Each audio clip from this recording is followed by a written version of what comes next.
And so please describe to me what the aesthetic look is exactly. More like this guy here. Yeah. So we'll go ahead and bring Oh wow, you really have to come in here? Is this is this really happening? You met the other guy behind you, bro. Like I don't know what you're talking about. I'm right into that bad boy. You can stay right there, behind the camera, behind the camera. No, see now you got me jealous now. That's okay. That's not no, fair. But you're more in the category like Luther Rickman, Arnold, okay? My man. Yeah. Arnold Ferrigno. Huh? Okay. Aesthetic.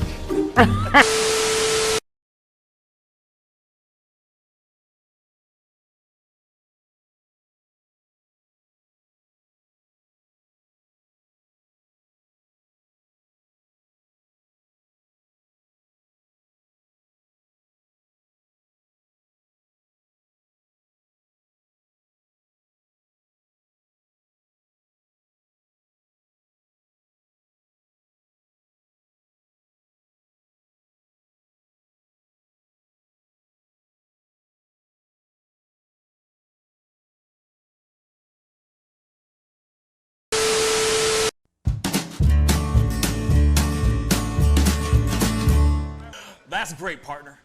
You two ever go outplace everything in its proper place? That does not make sense, but we usually do go, we head to Kroger's and we work. Oh, yeah. I've got a lady waiting for me back home also. She has the most beautiful scrotum.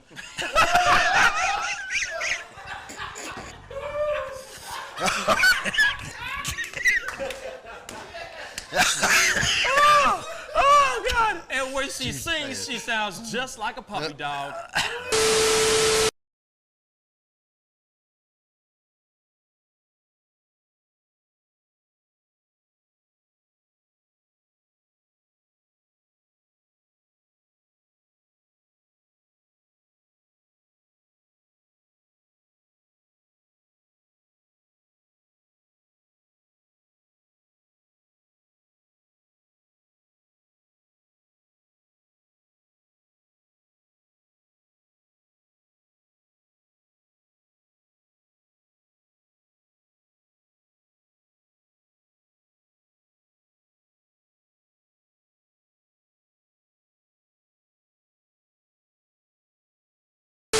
How do you nail a photo? Just gotta get in the mode. You gotta talk with your eyes. Talk with your eyes. Talk with your eyes. Okay, you so gotta have the eyes can you show me a little bit of something, like to this camera? I would love to know how to do this. I just want to know. Well, how do you do it? Teach me smile, something. You can get the sexy eyes. Then you gotta get the smile. Smile going on some shoes, but Wait, hold up. you got. I gotta when try it's this time, with when, you. it, when it's Hold time on. to laugh, I gotta try you this gotta with think you. of something funny and start laughing. Do it again. Do it again. How do you do it? Teach me. Sexy eyes. The sexy eye. Just a sexy eye right here. Smizing? Smile. So you're smizing. Smile. Okay. And then you gotta get the. No, I look like I need to take a poop or something.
Wish words were like little toy guns. No sting, no hurt, no one, just a bang, bang. Right? Is that it? Yeah, it's something like that. Just a bang, Toy bang, guns. rolling off your tongue. Toy guns. It's no smoke, no Bang, bang. bullets. Water guns. All right.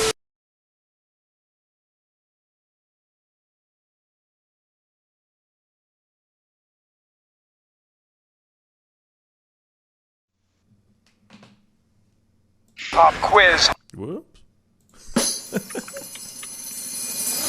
Pascal, you are now rocking with that dude Pascal. We be going wild, Haitian in the building, so original. Got the haters catching feelings. Get your hands up to the ceiling and keep them held high. Cause St. Louis isn't ready. Forget about it, goodbye. Hold up, we just saying hi. Five somebody, rise up. Weekdays, catch us live. Somebody, let's go.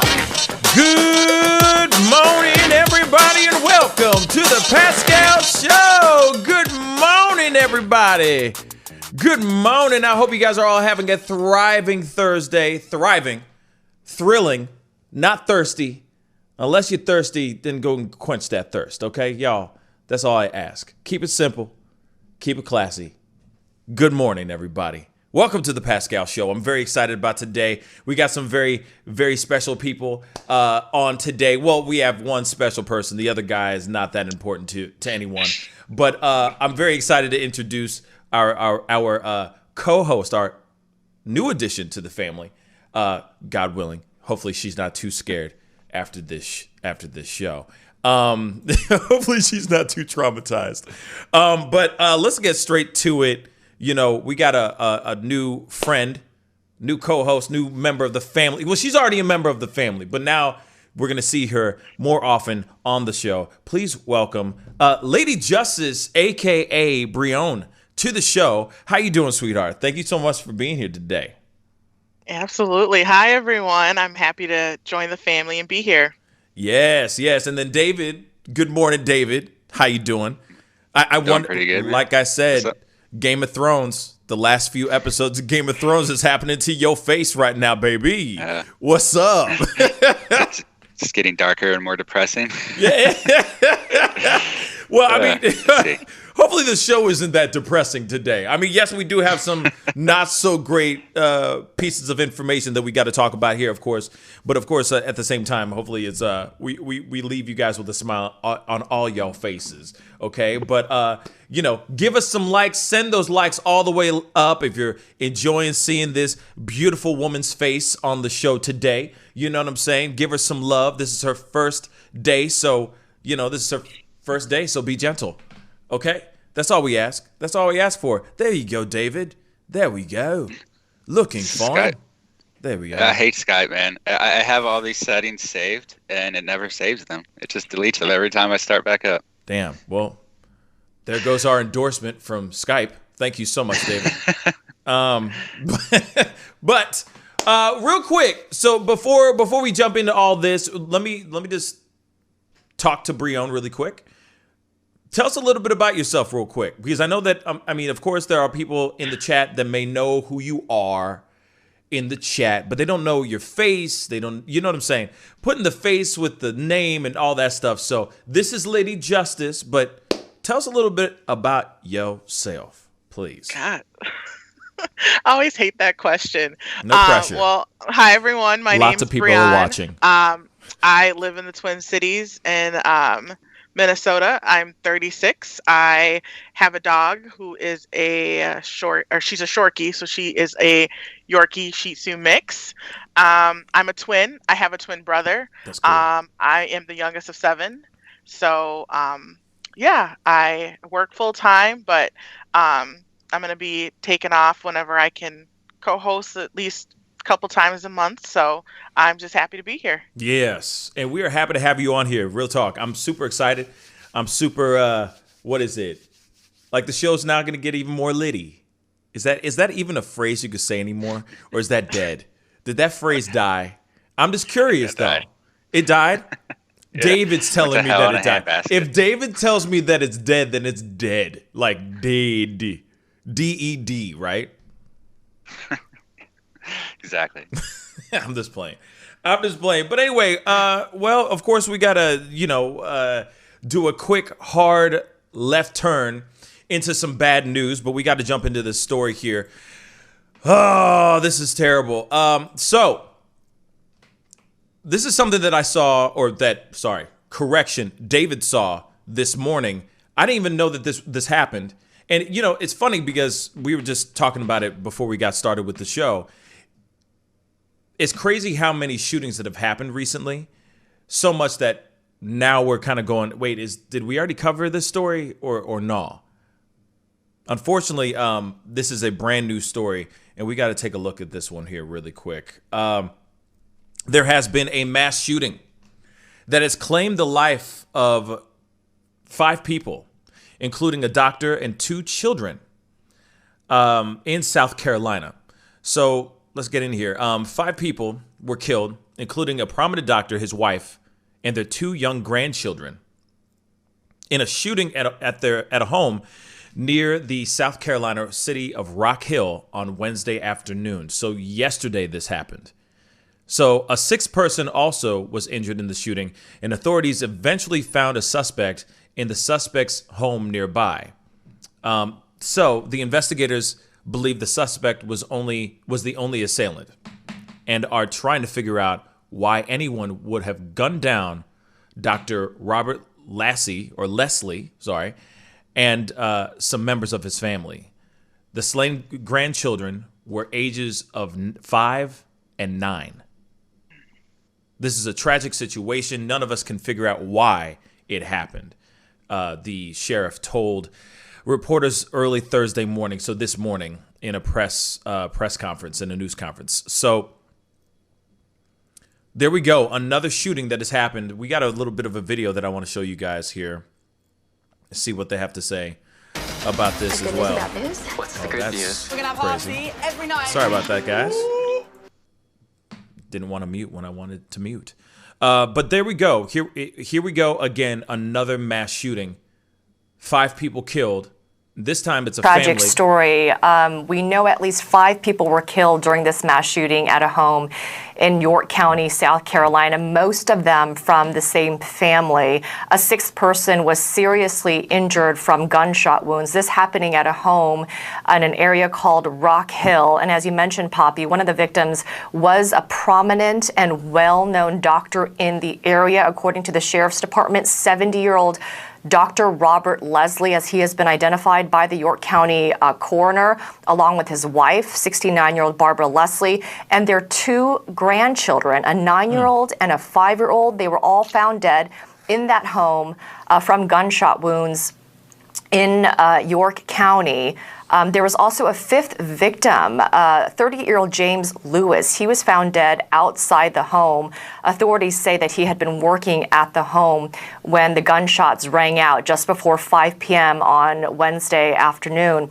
And in a strange and sad twist, it turns out that the York County Sheriff's spokesperson said that he knew this doctor very well. In fact, it was his physician growing up. Here he is. I've lived in Rock Hill my entire life, and Dr. Leslie was my doctor growing up. So that's how this is kind of a little hard on me. But Dr. Leslie has been one of those people that everybody knows. He started Riverview Medical Center in Rock Hill, and it's been a staple in Rock Hill for years.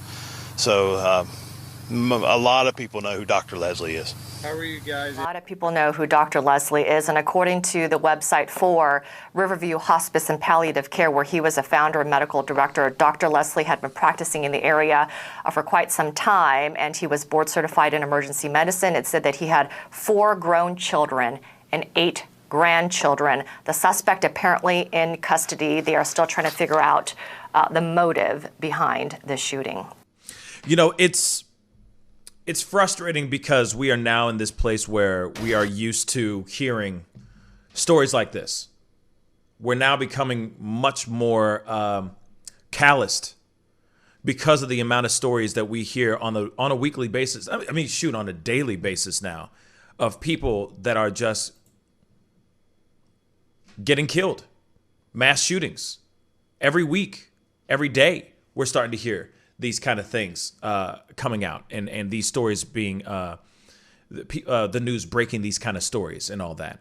For me and personally, I was hoping to see a moment where we were actually going to take a second, you know what I'm saying, and not have to deal with this kind of thing just for a few days, you know what I'm saying, and now we're back at it all over again. And obviously, Wood just said the shooter knew them, I bet, and I believe that too. I mean, if you have the sheriff coming up and telling a story of, he used to be my doctor growing up, that says a lot about the possibility of how the shooter might have known the victim or how the victim might have known the shooter. It's very, very probable. You know what I mean? The possibilities are very great that this could have been a very personal act of violence.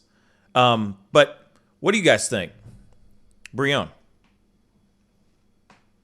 I have no words for this. I'm just really tired of all the senseless murders, and it's just really disturbing that we just can't even go a day. I agree. It's getting worse too, because in a lot of the last few shootings, children have been involved, which wasn't the case with a lot of earlier mass shootings this year. So I don't know if it's just coincidence or if people are starting to target children as well now.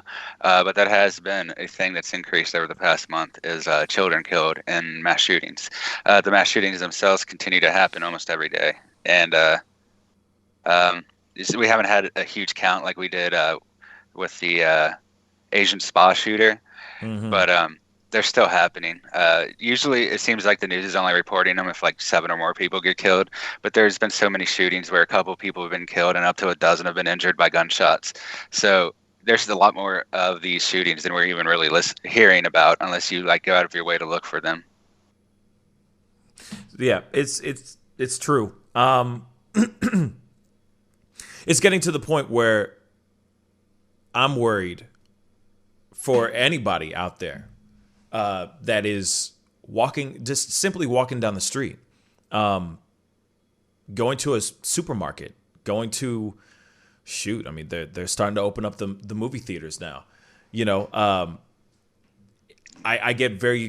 I'm concerned about just going to any place that there's going to be a heavily populated area. Going to a baseball game, as you know, a lot of baseball stadiums are opening to full capacity. I have a concern of those kind of things, these types of acts actually clicking and getting dragged over to mass populated areas. I just, like I said, I just hope we have a really calm summer. But it looks like we're starting to march into a brand new era of violence, and it's crazy. You want to say something, Brianne? No, I was just thinking how, I've always been more of a paranoid person. Whenever I go into any kind of facility, I'm always looking for the exits. Always looking for the exits. I try to sit or stand closest to exits, just so I can be out if something does happen. Mm-hmm. You just can't be too cautious nowadays. It's true. Like I said, you can't go, to the mall. You can't go and do anything without having your head on a swivel now. You always got to have in the back of your mind, there could very well be somebody walking out somewhere and trying to put harm or trying to kill you. You know what I'm saying? And you may not know that person at all. They just want to cause problems just because they can. And that's the thing that's what's scary about this whole thing. We start seeing more and more of these kind of stories unfolding. We're starting to see more and more people feel like they can do this. It's not like it's going, oh my God, that's so terrible. Like I don't want us to, this shouldn't happen type of thing. It's now becoming a thing where it's like, wait, maybe I can do this. F it. I'm doing it. All these other dudes did it. I'm going to do it too. It's not good. Now, also, we got to point out something really quick. Sorry, David. Now, I just want to point out something out, too. We got to look at mainstream media, too. I'm sorry to say it, but I'm going to say it right now. We got mainstream media. They're covering these stories. Because why? They got nothing else to cover.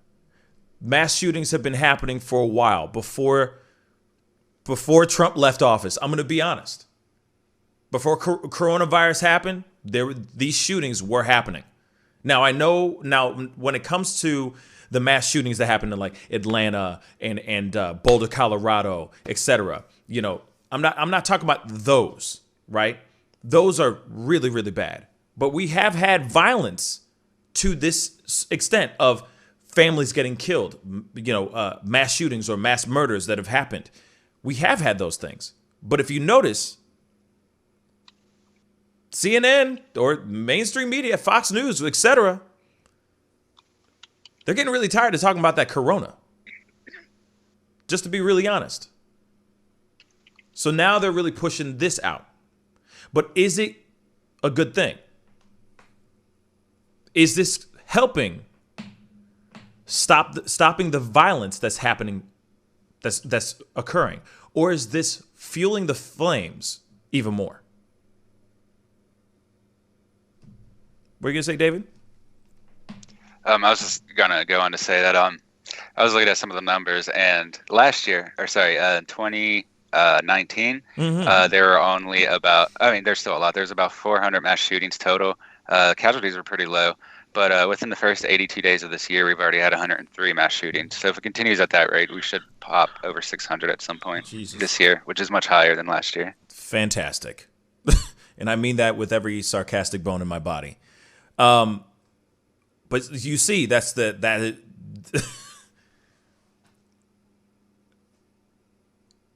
okay. Breon, maybe you can answer this for me. But because we're getting all these things,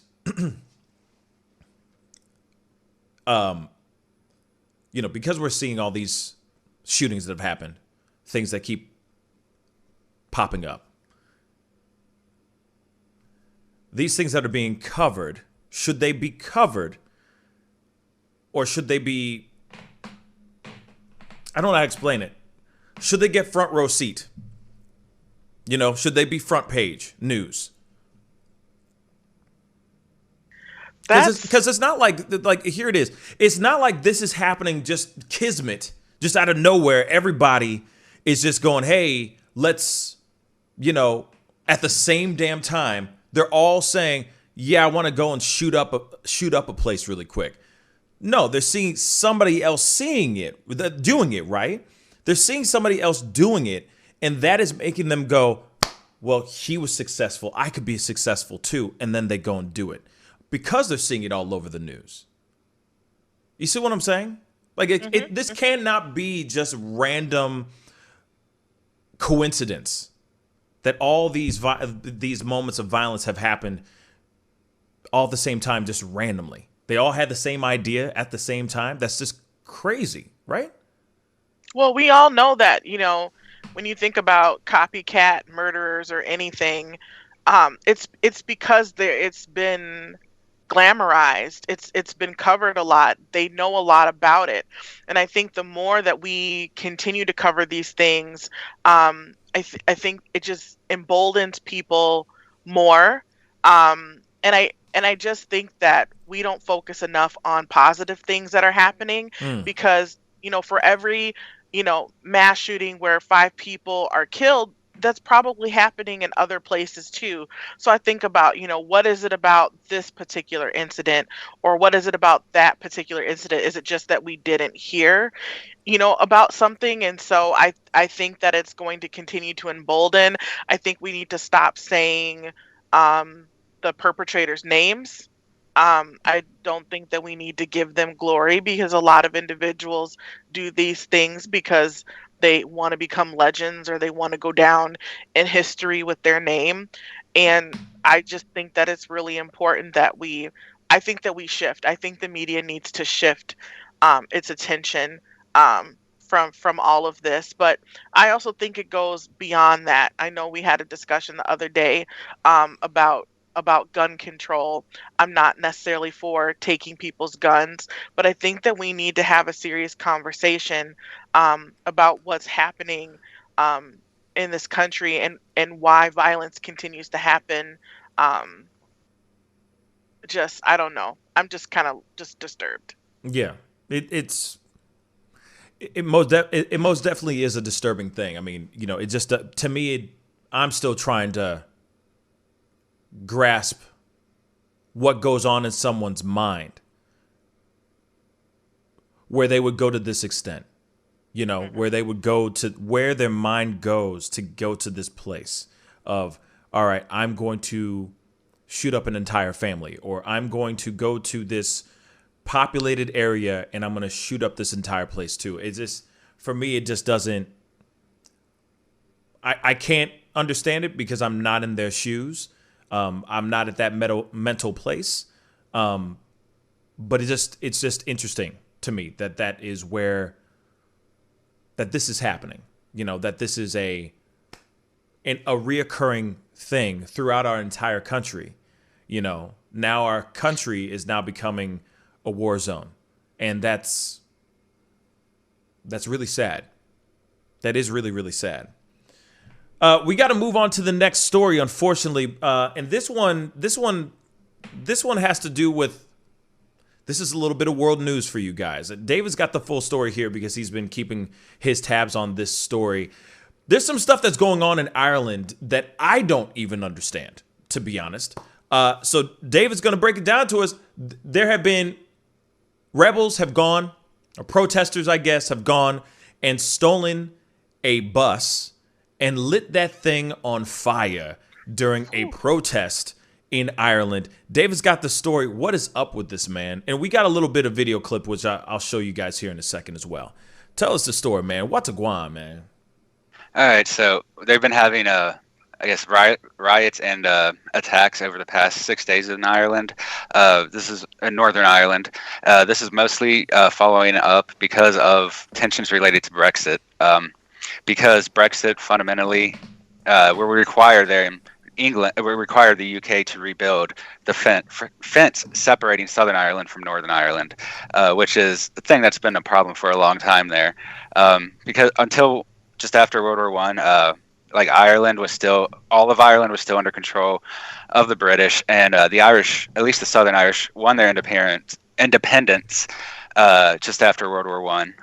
It was a pretty violent thing. So like the British had cannons in the streets and everything. It wasn't uncommon before this, especially 1600s, 1700s, for certainly like Cornwallis and others to purge any ethnic Irish and to sell them into slavery.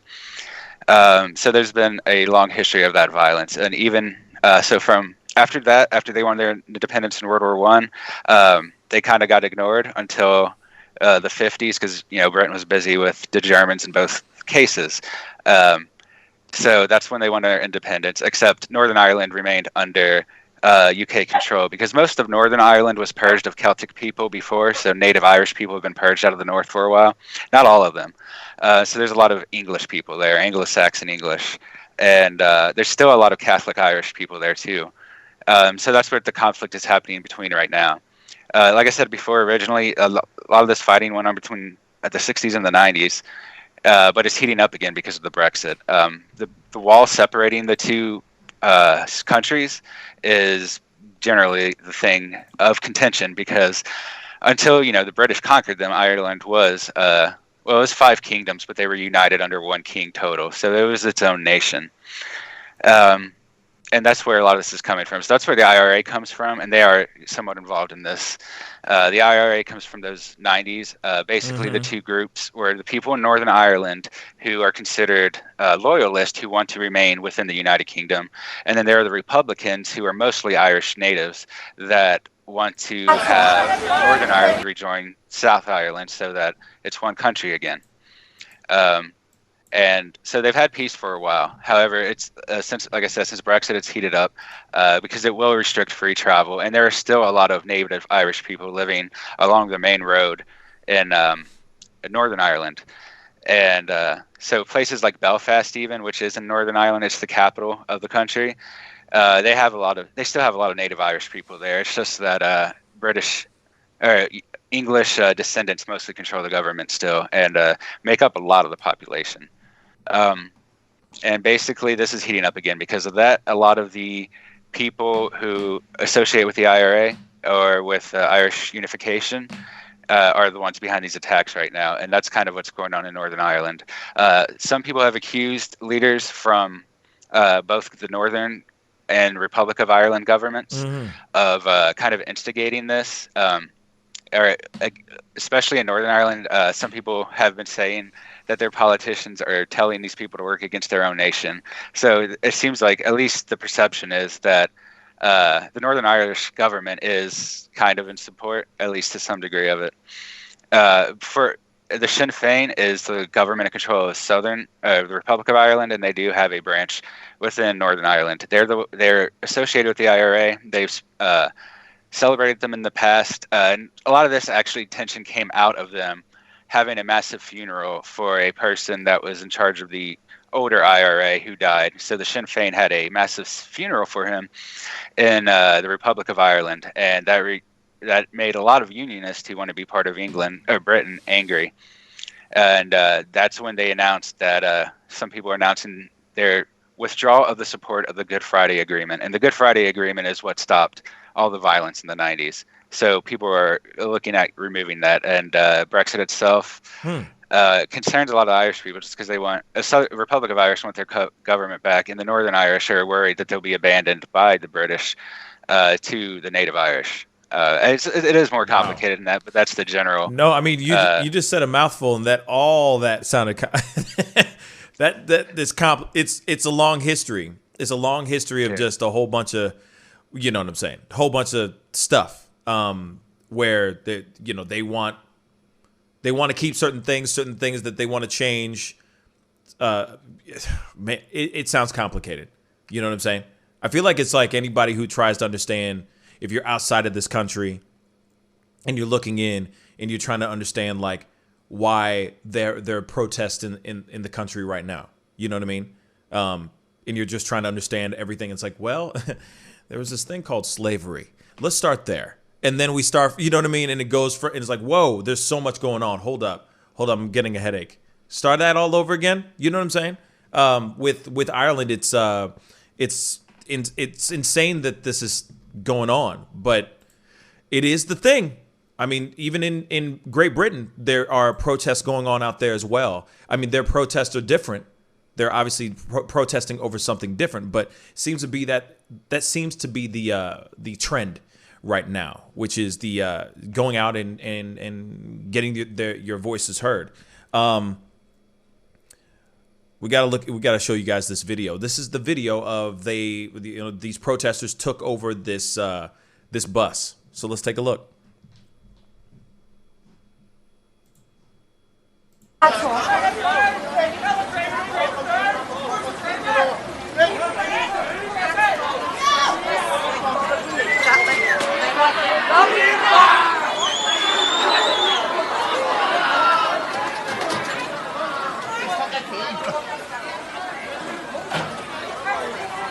I'm sorry.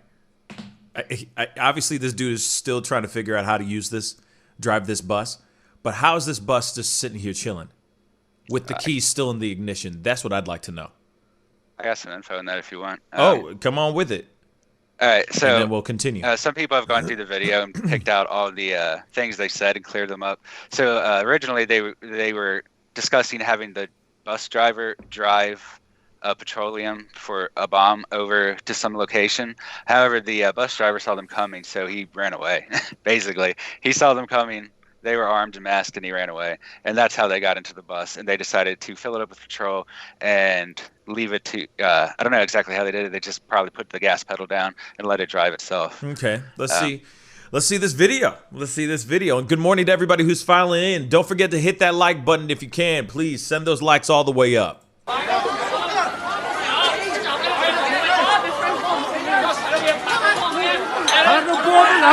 Oh, okay.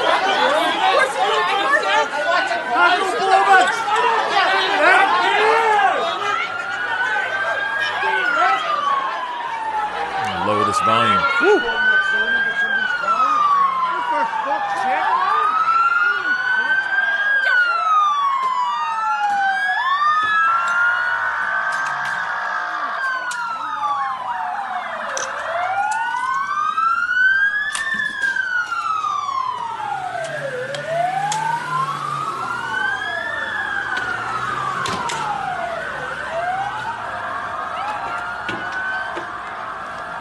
Oh boy.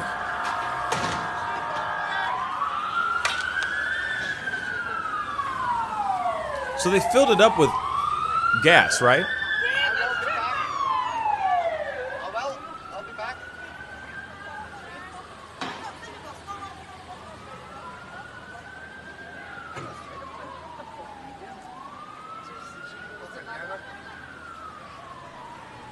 Okay.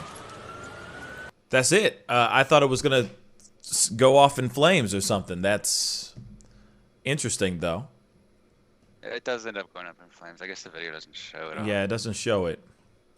I was bracing myself for a huge like boom, you know what I mean? Kind of like the movies. But no, I guess that video, it's not. It does not go up in flames. But I got a picture of it. I'll send you over Twitter right now. yeah, send it to me really quick. But that's crazy. But at the same time, this isn't our first time hearing stories of people stealing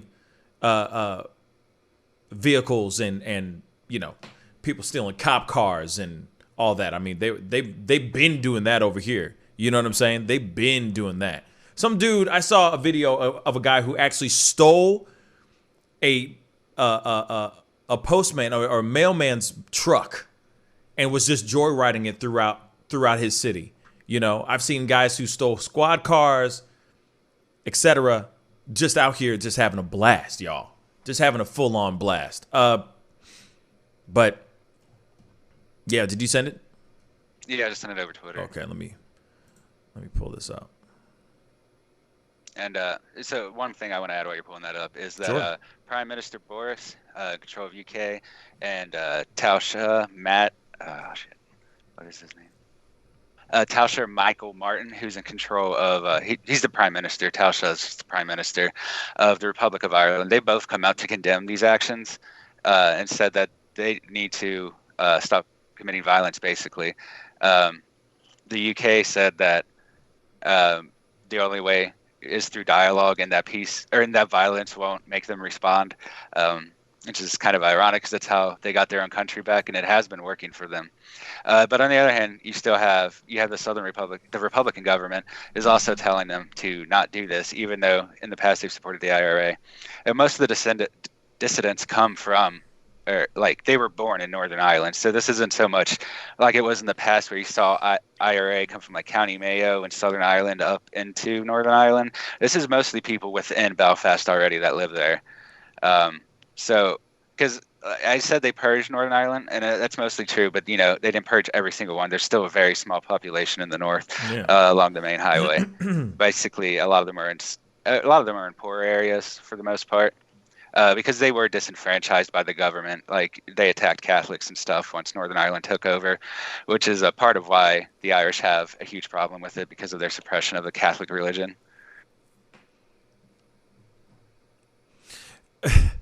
It's boy, I don't know what to say off of that. All I can say is people are angry out here, y'all. That's all I can say about that. Breon, what are your thoughts on this? If we haven't really heard from you yet.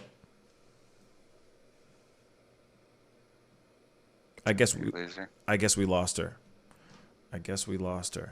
Hold on. Accidentally hit the mute button. Sorry, y'all. Okay, no worries.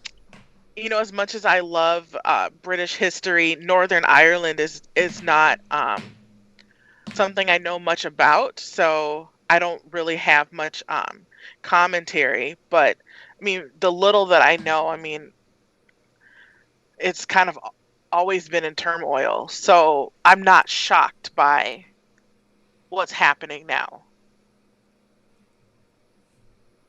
Yeah, neither am I. I mean, I feel like the whole world is on fire right now, or has been on fire for a while. So to me, this is not like the huge surprise. But, you know, it's not like you hear every day that there's turmoil or protesting going on in Ireland in the first place. So, so this is, you know, obviously terrible news. I mean, you know, obviously, you don't like hearing when there's that much turmoil going on that they light an entire double-decker bus on fire. It's terrible. But we had to cover it because it's world news, and, you know, this show covers that stuff. We international up in this piece, y'all. So we have to make sure that we get those things covered, of course. And, I mean, of course, you know, you hope that they can resolve this in a peaceful manner. That's really what matters the most, you know, that we're able to look at this and see what's going on and talk about this in a proper manner. Real quick, I mean, before we jump into anything, Nina, thank you so much for the $5 super chat. I just wanted to make that acknowledged before we jump in and dive into more stuff. But what were you going to say, David? I was going to say that like Southern Ireland's not unusual in this. Scotland has been looking at separating peacefully for a while now. It's called devolution. They've done some of it in the past and took control back of their own country from the Westminster government in England. So there is this idea, because the Scottish people of Republic of Ireland and the Welsh are all ethnically related, and you're starting to see a lot of division and desires to separate within those countries. The last vote of Scotland's devolution came in 2016, which partially passed, which changed a lot of the ways that they handle taxes, so they can manage their taxes a lot more now. Because basically, these were countries in the past that got conquered by the English and just became part of the United Kingdom. So a lot of the Celtic ones in particular want their freedoms, or want their independence again, because it's not too unreasonable, I don't think. I mean, the Scottish, the the Irish, and the Welsh are pretty much the last Celtic tribes that are still surviving. Most of them were purged like 1,000, 2,000 years ago. So there seems to be some sort of sentimentality of like revivalism in those three countries, of bringing back the old Gaelish language and of trying to get some degree of independence and self-governance back, complete self-governance back. Yeah, well, hopefully they can resolve this thing in a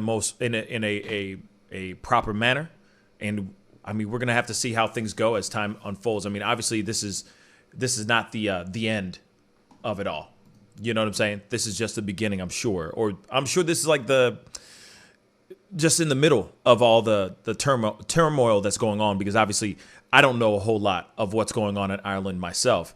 So this is all news to me, but hopefully they can kind of remedy this issue in the most proper way possible. You know what I mean?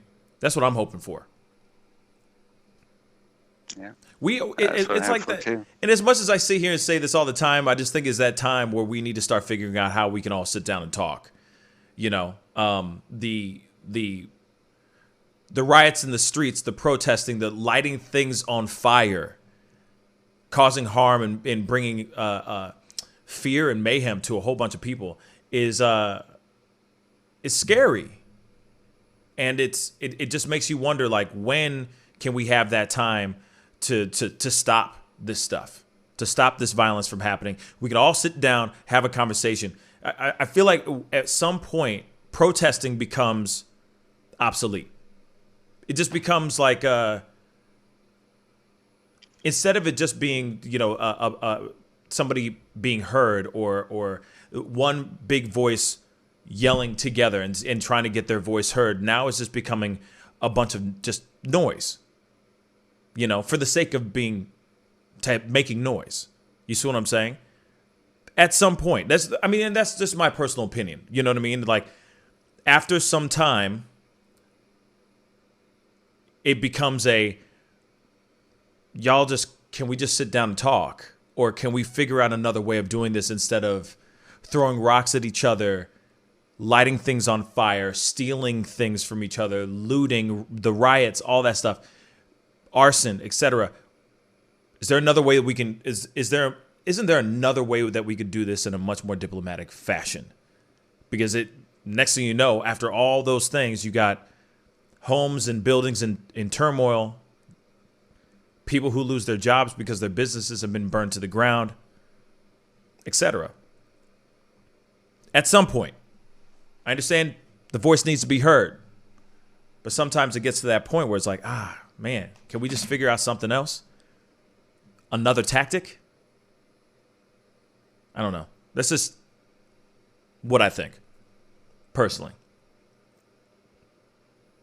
What do you guys think? Breon? Honestly, I don't have much to say, which is surprising. Yeah, I mean, I'm not trying to say that nobody, like, I understand. Like, I'm not trying to sit here and say protesting is not important. I'm not saying that at all. That's not what I'm alluding to at all. But I do feel that at some point you got to put down the sticks and stones and the Molotov cocktails and actually have a conversation. Push things forward so that you can figure out a solution to the problem. Because yelling about it for so long that can only last for so long, right? Before somebody gets killed or before something really, really terrible happens. You know what I'm saying? That's kind of hard to say. I mean, I'm not sitting here saying I condone, rioting or violence to make a point. Obviously, conversation is always highly important. It's as long as we're ensuring that people have a seat at the table. But I mean, throughout history, violence has always been what has brought about change. I mean, I think about the French Revolution. We think about the Civil War, American Revolution. I mean, it's always seemed to be wars. I think in studying world history, I feel like China may be one of those unique nations that assimilation has actually worked for the changing of dynasties, but and some peacefully, and some not so peacefully. But I feel like violence has always been there. I'm not saying that it's right. I'm just saying that, we can tell people all day long to throw down the sticks and the stones, right. But sometimes revolution is violent. I'm not saying that I condone it, or I'm not saying people should go out there and bomb buses or burn down businesses.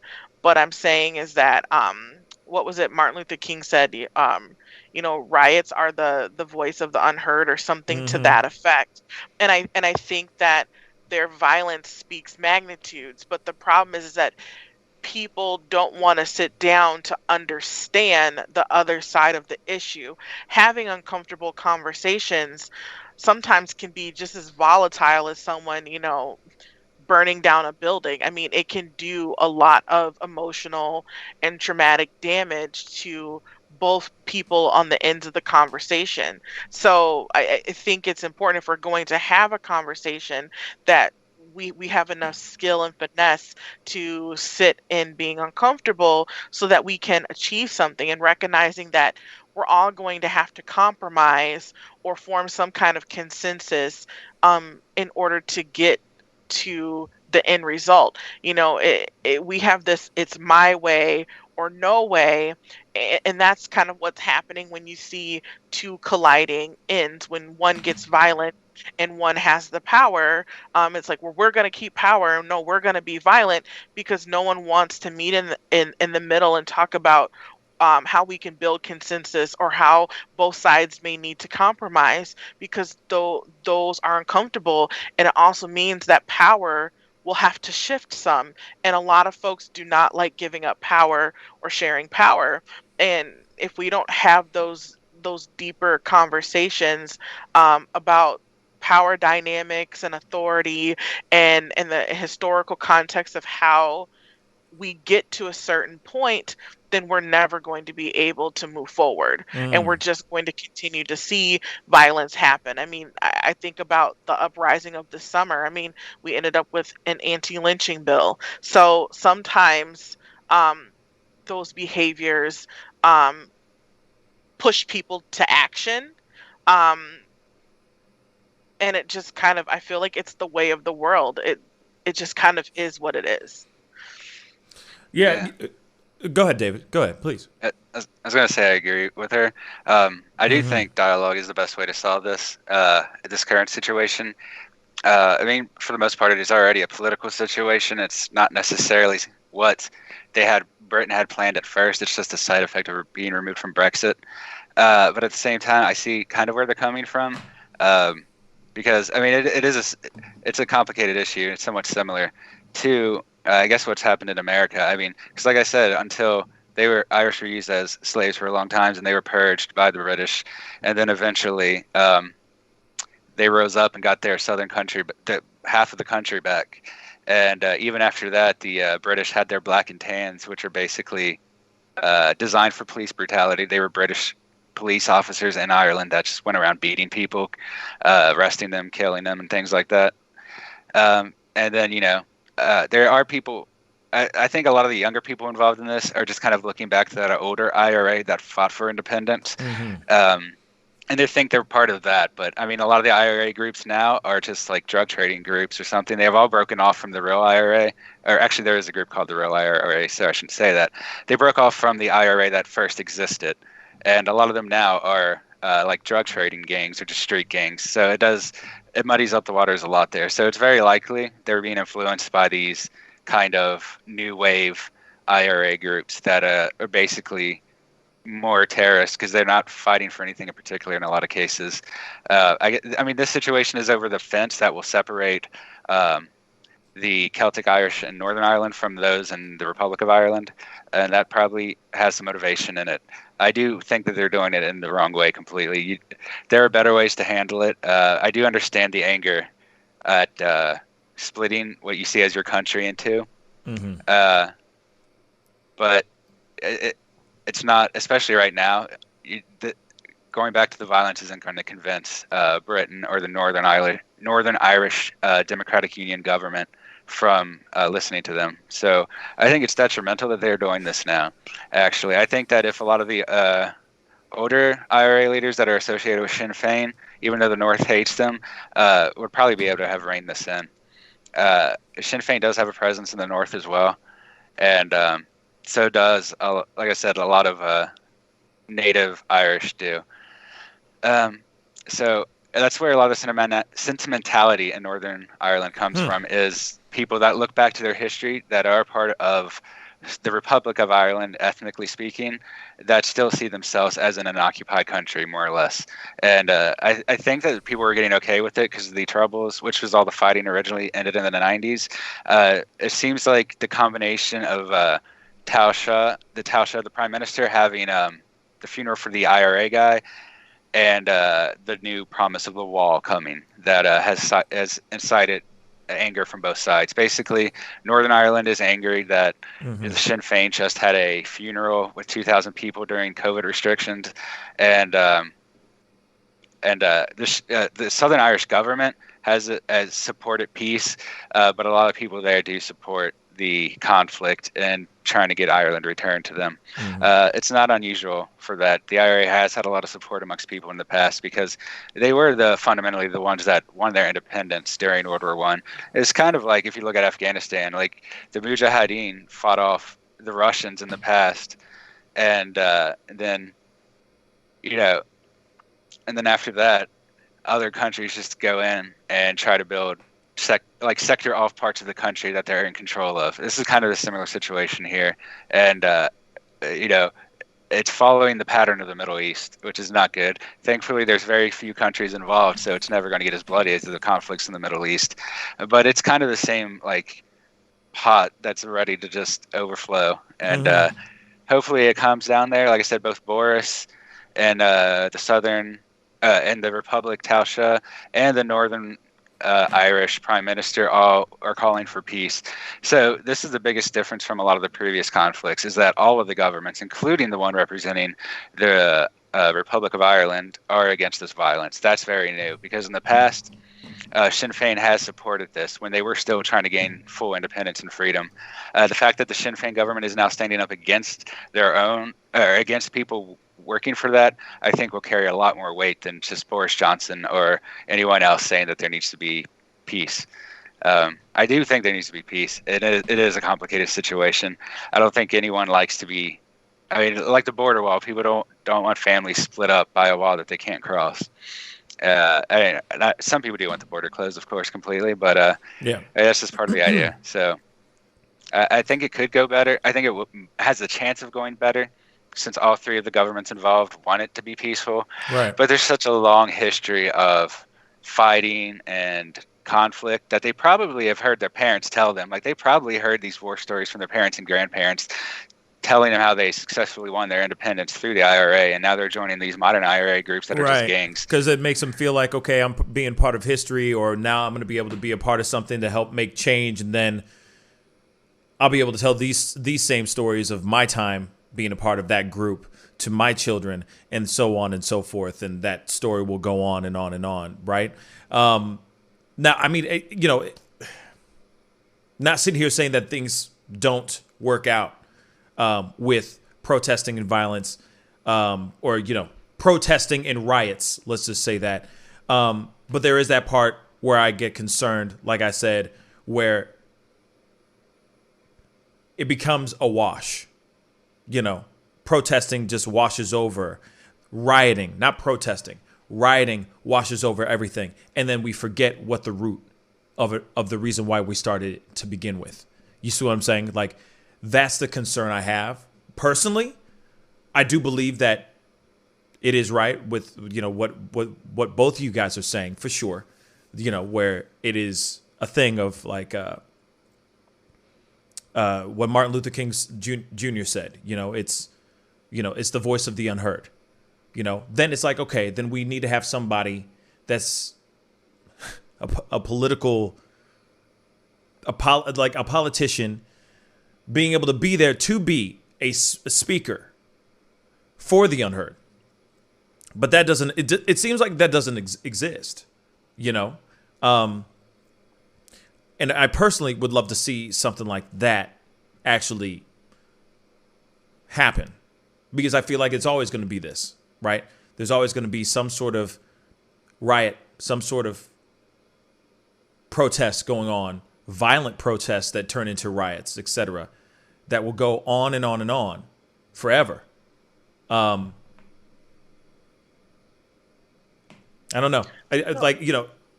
Okay, yeah. One last thing, and then we got to wrap this. We got to move on to the next story. But Breon, go ahead, please. No, I was gonna just thinking about walls and borders. Obviously, I understand that there are nations, and nations have to have their own kind of control over their borders in a sense. But just with the thought of borders in general, it always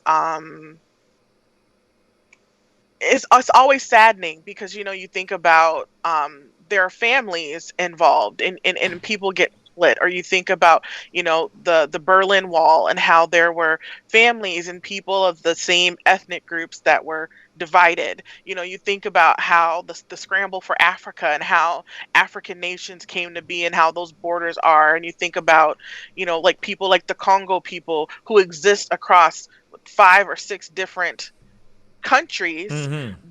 But they're supposed to have national identity when their culture and their ethnic identity is so important. And so I feel like we don't think about those things, or I understand, like with the United States and the border or the wall that people want between Mexico and the United States, but there are families, there are people who the border crosses them, like, and we're thinking about splitting and dividing, ethnic groups of people who share culture, and so it just is unnerving to think about like physical walls going up. Not that immigration doesn't have to be regulated, but physical walls going up, because I feel like it's a show of control. And it's a show, for me, it's a show of stripping people of something. And I think that is dangerous. Yeah. I agree. And see, this this is the reason why we need to have more conversations like this, period, within all of our communities, not only just on this show, which is the greatest show of all time, by the way. Don't forget to hit that like button down below, and don't forget to hit that subscribe button. That would really mean a lot too. But it is something that we do need to have a conversation about, period, throughout this entire country, throughout all the places that are in turmoil right now, which is like, it feels like it's like 80% of this planet is 80% of the countries on this planet are having issues right now. It just seems like that to me. Just vast, serious issues, serious rioting, serious violence going on in the streets. And, I feel like this is something that at some point, yes, the voice of the unheard needs to be heard. Absolutely, 110%. But there got to be a time where those people, those leaders of those said groups are able to get into this under the same roof together at the same time and actually speak on the conversation. Talk about this. We need to have that conversation. We need to talk. Yes, please. Pump your fists. Demonstrate. All that. But at some point, you pumping your fists and screaming, your arms are going to get tired and you're going to lose your voice. At some point, we got to sit down, get down to brass tacks, figure out what needs to be done so that we can move on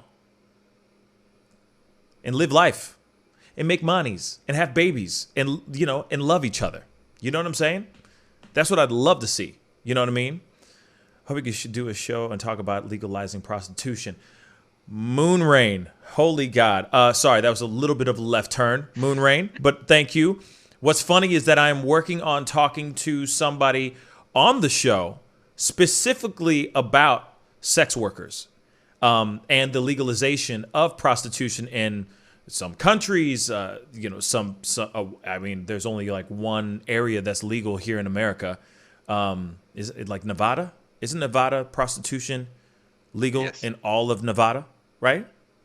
Or it's only one area of Nevada, right? Yeah, it has to be any county that's under a certain population threshold can have prostitution in Nevada. So that's why they don't have it in Las Vegas, but you can go to I guess they have rural places you can go to. Right. So that's how they set it up. There used to be a reality show back in the day. It was like the Bunny Ranch or something like that. That's what it used to be called. So it was literally a spot that you can have do your thing. Whatever you want to do, you can go over there. I don't know where it is, but Google it. You're welcome, I guess. But moving on. They did an advertisement. Okay. No, they did an advertisement. What's up? They did an advertisement before. I didn't go through it, but they were offering a free service to anyone that just deployed if you brought your orders with you. So a lot of people actually did go take that up. I did not, though. Well, there you go. Google it, check it out, and see what you got to see about that. We got to jump into the next story because we got a very little bit amount of time. All right. This is just something I found just recently. I found very, very interesting. I found it through the show this morning. Has to do with Alex Jones. If you don't know who Alex Jones is, I'll string him up and gut him and I'll eat him. Alex Jones is a political pundit, political commentator. I don't know. He is a lot of different things. He's a lot of things. All right. He is a many of things. I don't know if I would say he's a political pundit, but he's a conspiracy theorist. He is a lot of different things. All right. Now, just recently, I kid you not, this is something that's circulating the twits right now. We're going to see it with our own two mother-loving eyes because this I do not believe. Actually, I don't know if I believe it. I'm not going to sit here and say I don't believe it, but I'm like, I don't know if I believe it. YouTube channel or Wintermute, hold up. Before you say bleh, you need to see this video. Okay? Before y'all go bleh, we need to see this video. All right? And French Dose, a.k.a. America First, a.k.a. all the other ones. No, I am not a political pundit. But anyway, let's move on. This is a video where Alex Jones goes down to the border because, obviously he's going in and covering this stuff that's going on. And apparently he stops a human trafficker. a smuggler that has a bunch of children in the back of his car. Hold on. Let me get this here. Let me get this right real quick before I say anything else for 2 seconds. Just give me a moment, por favor, because there's somebody else that said it much better than I'm about to say here. So this is from a tweet from somebody who said this. Alex Jones went down to the border and rescued some young migrant children from a lifetime of abuse and misery while liberals sit on their recliners and yell conspiracy theory. Okay, this is from a tweet from somebody else that obviously that's not from me. That's from an actual tweet. All right, this is an actual video of him throwing himself in front of the car. No kidding. And stopping this man, or this whoever it is, from taking these children who are in the back of this car. And people are screaming and saying this is not true. They're saying that this is completely fabricated. This was a planned out, staged thing. Let's take a look at it and let's judge for ourselves, shall we? Let's go. Hey, we need the police over here. They got a bunch of kids without their car seats. Hey, they're piling that car right now. You got a car seat for them? You got a car seat? That's illegal, bro. Where are you taking these kids? That's illegal. If you get in a traffic accident, those kids are going to get hurt. These kids? You have a car seat. That's illegal. How is this Christian? Hey, we need the police over here. They got a bunch of kids without their car seats. You're violating Texas law. Who is this right here? Hey, you have no comment. See, you got those children in there illegally. You're about to run a human being over. Hey, you got those children in there. Who are you? You got those smuggled children illegally. Who are you? Where are you taking these children? You're smuggling children. Are you part of You got to be legally in that vehicle. You're not a part of this organization? Who are you? Where are you taking these kids? We know you're smuggling these kids. Where are you taking these kids? In the back of there without children seats. Where are you taking these kids? Sir, identify. This is the massive smuggling. This is literally human smuggling. These are children. Where are you taking these kids? And now, sir, they where get are you taking these kids? They don't even have car seats. Sir, they don't have their seatbelts on. Their seatbelts aren't even on. Where are you taking these children? Sir, identify yourself. Who are you? Don't fucking hit me. I'll tell you right fucking Who do you work for? Are you a part of this organization? No, sir. I don't know. So you don't know where these kids are going? They're going to check the COVID over there. No, they came from over there. They're not being checked for COVID. So you don't know who you work for? Call the police. We need to call the police right now. I want to know where these kids are going. You are violating state law. You have children. They're not going there. You're not making any sense, sir. Identify yourself. Who are you? Kids out of that back, man. If somebody rear ends you, those kids are going to get hurt. Doing that in our city right now. Go to the southern border. That's the mom. This dude. All sorts of fucked up. Okay, so there you have it. You saw the video. This is what I want to ask you guys. Is that real or is that fake? Do you think that is fabricated or no? I'm going to throw it around the table. See what you guys think. You guys got to see it. I don't know what to make of it. My only thing is people are sitting here saying the reason why it's fake, the reason why people think it's fake is how convenient he had his whole camera crew with him while all that was going down. You know what I'm saying? They're like, bruh, his whole TV show, basically, his whole channel was right there being seen with this whole thing. Achilles Last Stand, thank you so much for the $20 super chat. Jenna Ryan, a white woman that stormed the Capitol, recently stated she's not worried about going to jail because she's blonde and white. My thoughts. I'll talk about that in a second. My God. So many left turns here, guys. But anyway, thank you for the super chat. We'll talk about that here in a little bit, I promise. All right. People are sitting here saying that it is. Some people are saying Rose on in the chat on Facebook just commented, "Hello, Rose. Good morning to you." She said, "I think it's real. It's called a setup."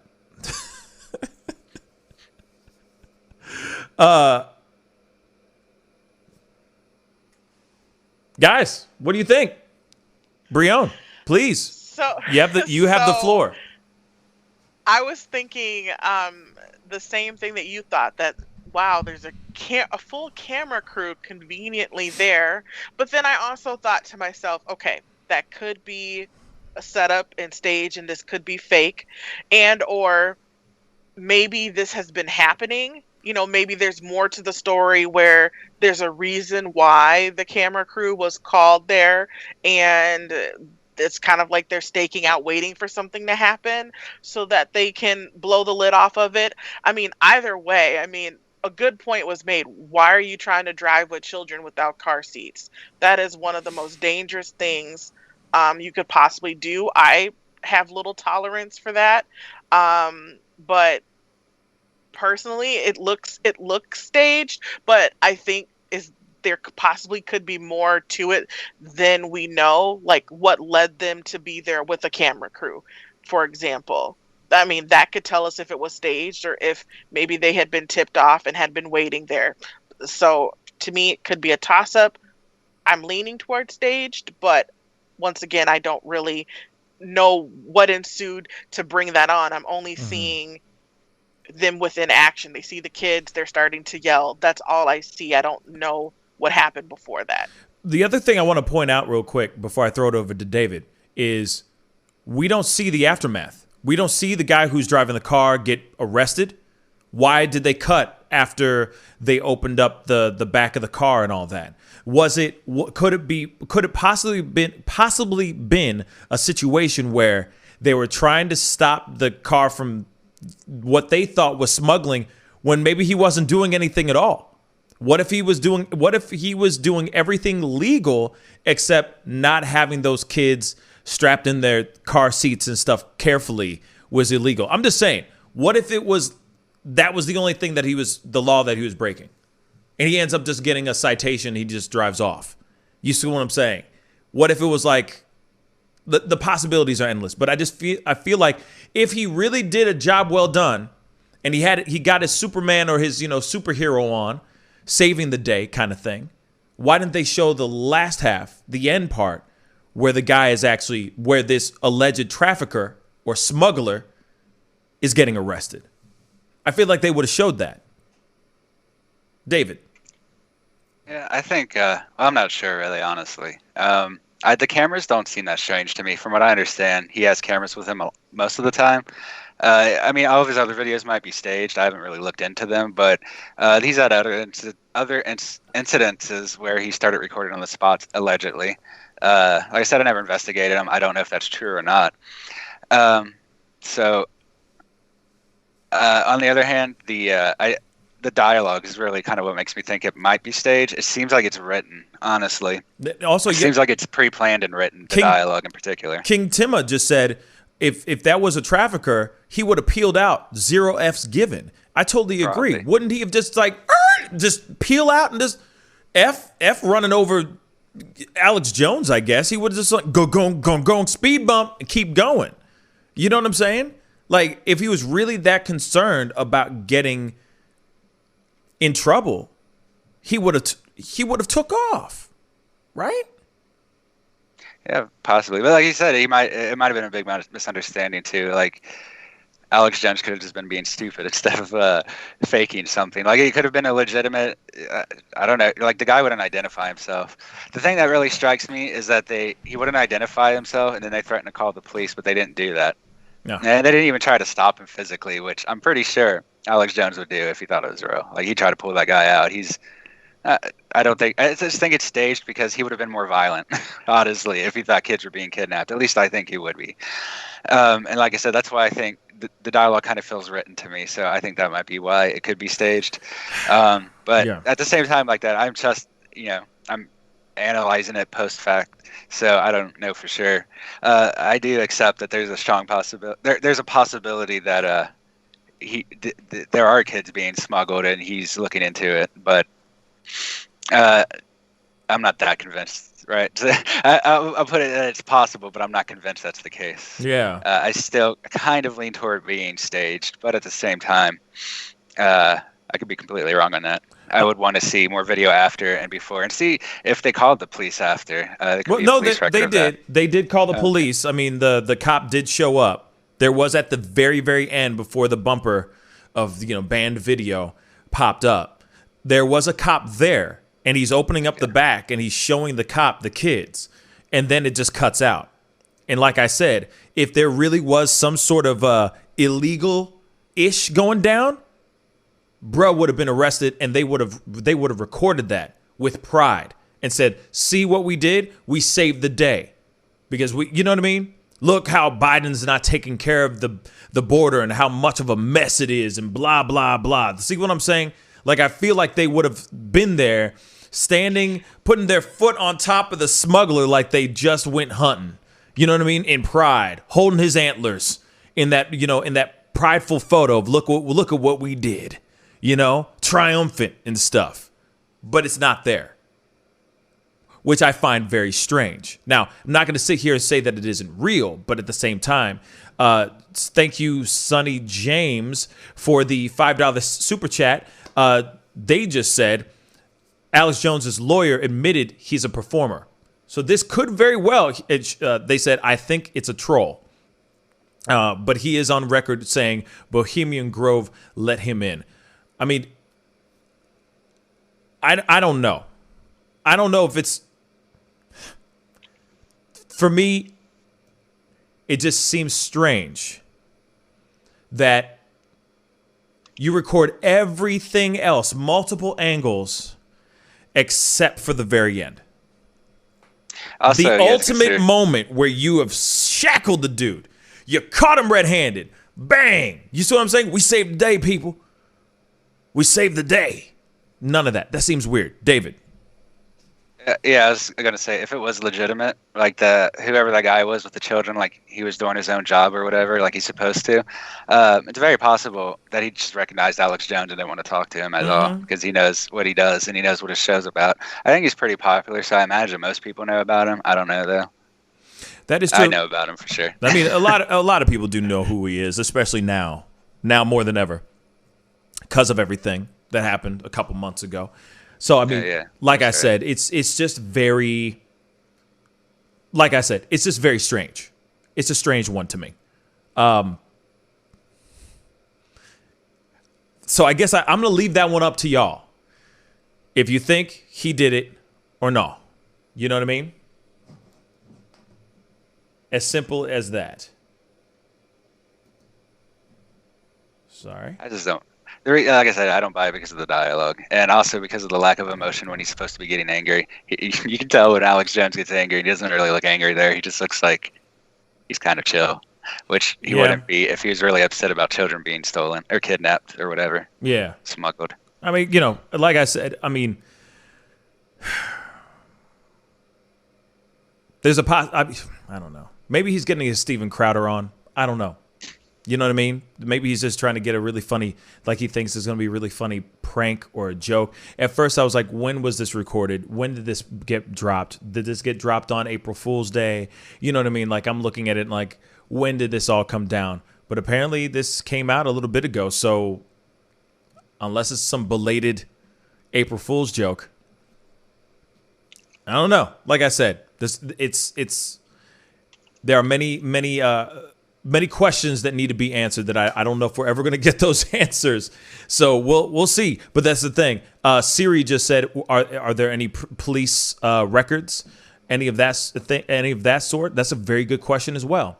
I don't know. Marley Floats just said, who are the kids? That's a good question too. You know what I'm saying? Like, it's just a gang of kids, and there was one woman in the back seat. You see the woman in the back seat with a child sitting on her lap, and that's it. Did they say what city it was in? No, I didn't. No, literally, I just let's see. I'll try to find an arrest record if we know that.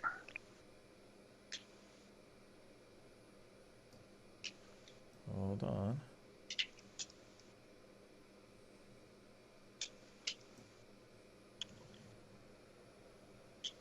No. All right. I won't be able to find it that then. I see so far. Nothing that I see so far. But like I said,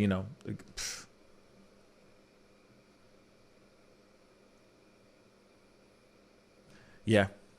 Somebody else in Twitter just said, let us remember that Alex Jones did admit to being a performer. Like, he's just a performer and nothing else.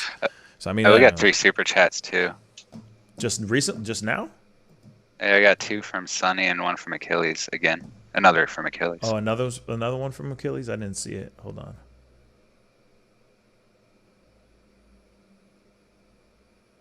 If you see it, read it, because I don't see it.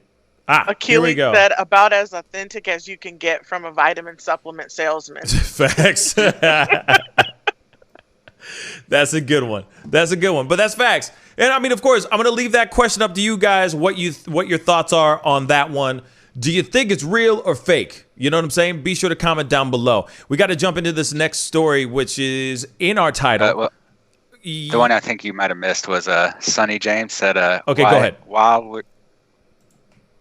Go ahead.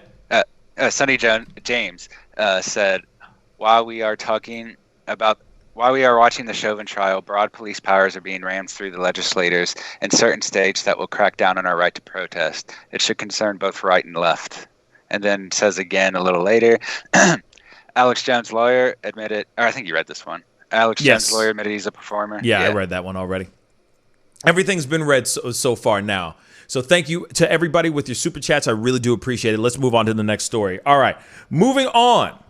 The next story that we have going on is in our title, has to do with Khloe Kardashian. Yes, I know you guys are going, why are we talking about Khloe Kardashian? Well, there's a reason. And it's funny because we talked about Kim Kardashian yesterday. Not only is her sister a billionaire, Kim Kardashian, but also we have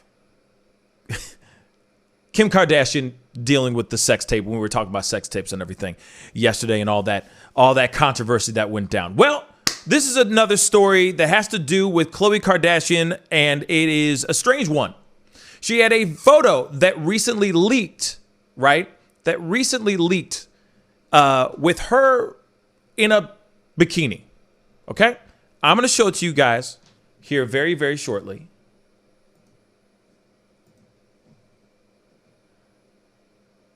Okay. I'm going to show this to you guys very, very shortly. Sorry, there are trolls coming in. And so my mods, if you guys can do everything you can to make sure that they are blocked. Okay. If they start spelling out the N-word, you block them.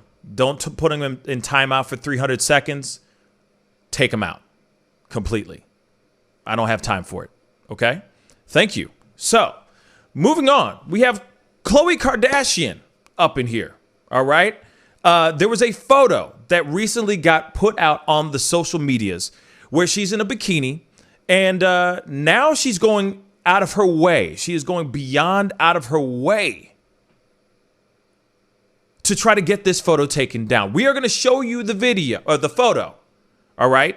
It's going to be very quick because obviously I don't want to get into too much trouble here myself. Okay. So here's the photo. Boom. As you can see, she looks great. She looks like she's happy.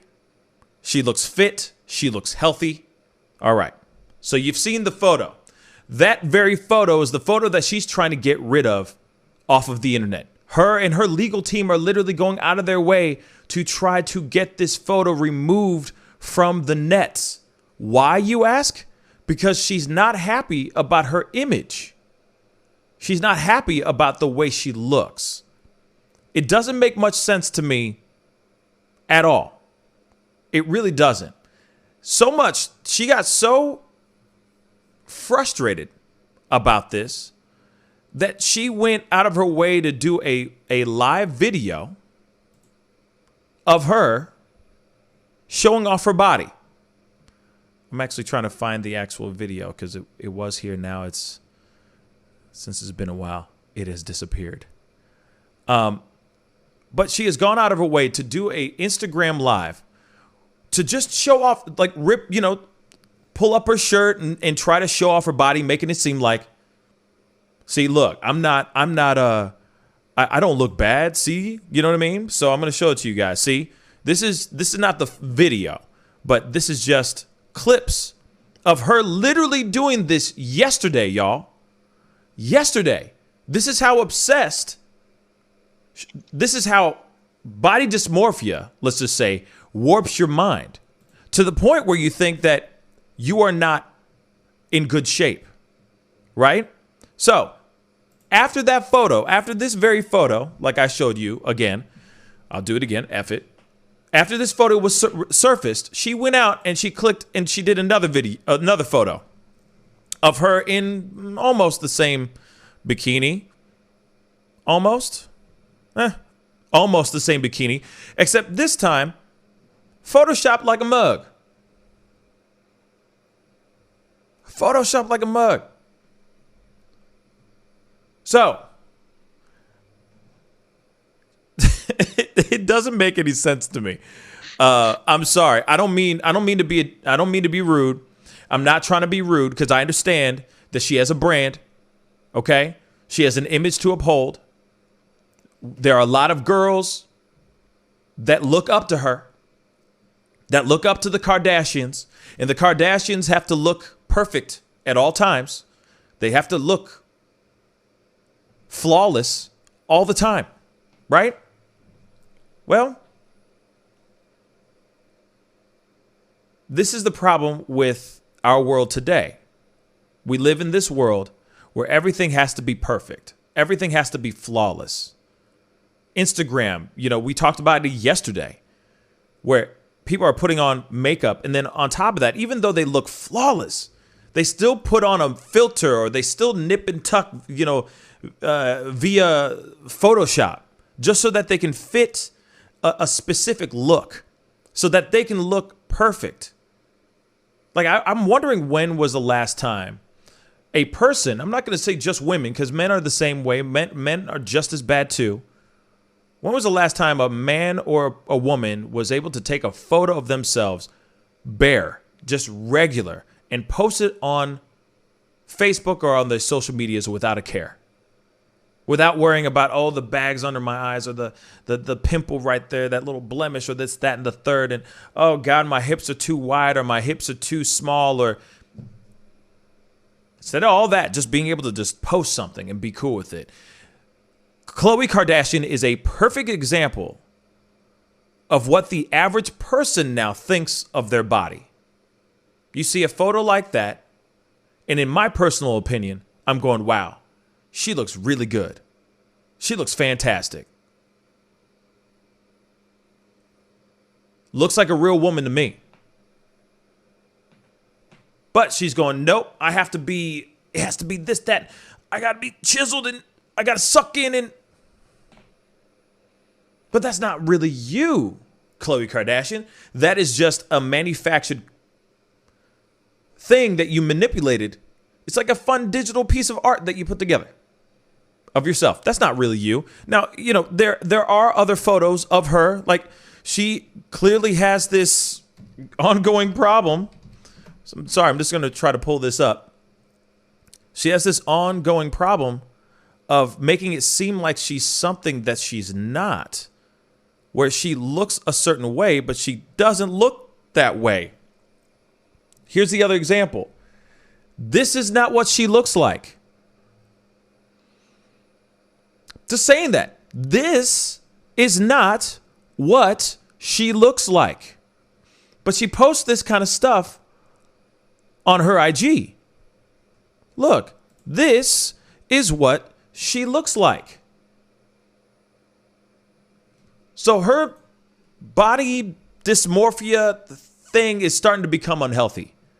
Like I said, she went out of her way to do a live video just to show everybody, see, no, I'm in better shape than that. Why does that even matter, yo? Why does that even matter? So, she also, this is how bad this is, y'all. She went to her social medias and she put out I guess a statement or some stuff. Hey guys, this is me and my body unretouched and unfiltered. The photo that was posted this week is beautiful, but as someone who has struggled with body image her whole life, when someone takes a photo of you that isn't flattering, in bad lighting or doesn't capture your body the way it is after working so hard to get it to this point and then shares it to the world, you should have every right to ask for it to not be shared, regardless of who you are. In truth, this is her statement. This is her statement. In truth, the pressure, constant ridicule, and judgment my entire life to be perfect and to meet other standards of how I should look has been too much to bear. Khloe is the fat sister. Khloe is the ugly sister. Her dad must not be her real dad because she looks so different. The only way she could have lost that weight must have been from surgery. Should I go on? There's more to this, but this is the statement that she put on her social medias. So clearly, don't get me wrong, I understand where she is mentally, right? I understand what's going on with her mentally, but it's unhealthy. It's clearly unhealthy. They would definitely say, oh yeah, Khloe's the ugly sister. Khloe's the fat sister. I get all that. And I get why that would eat away at you over time when you have millions and millions of people maybe commenting on your stuff, saying that you're ugly, et cetera, right? I understand all that. But at the same time, there's got to be a point where you have to love yourself for who you are and how God made you. And I'm going to tell you this on some real stuff. Khloe Kardashian, from what she used to look like to what she looks like now, completely different. She is transformed. She looks amazing. She was beautiful back then too. But she made improvements. She did her thing. I feel like she should step back and be proud of herself instead of this whole crazy dysmorphia thing that's going on. So much that she's going out of her way to show in a live feed, hey, look, my body has changed. It's getting unhealthy, y'all. Breon, what are your thoughts?